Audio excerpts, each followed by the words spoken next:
Meantime, governors from the U.S. territories, including the Virgin Islands and Puerto Rico, were in Washington, D.C. this week, giving Congress an update on our economic and domestic status from recovering from the pandemic and natural disasters. And as our One Caribbean News Washington, D.C. correspondent Rachel Knapp reports, the governors also pushed for equal treatment for the territories.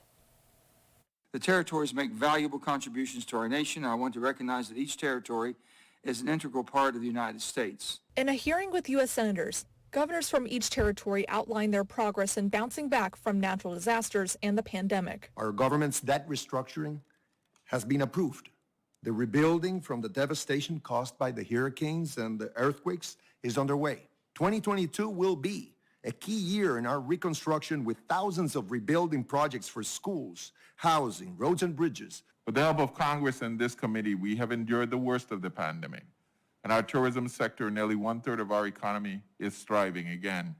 Our revenues are up and our debt burden is down. But the governors did not hold back on the issues they're facing. They told senators that even though they're U.S. citizens, the territories are not given the same equal treatment from Congress nor the federal government. For too long, the Americans living in the insular areas have been treated as foreign or other, as something less than American citizens of the soil.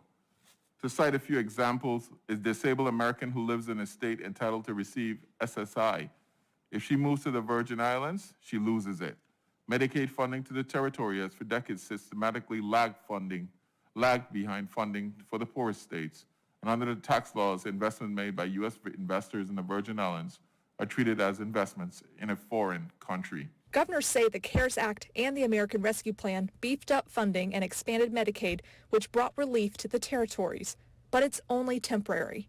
They're demanding the same benefits as citizens on the mainland. There is no question that Congress has the authority, and I would argue the moral obligation, to treat all Americans the same.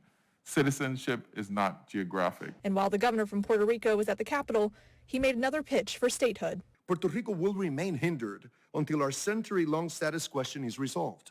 The people of Puerto Rico voted and chose permanent union with the United States through statehood as their path forward. And all the governors pushed for equality and funding benefits and programs for the territory. At the Capitol, Rachel Knapp reporting for One Caribbean News.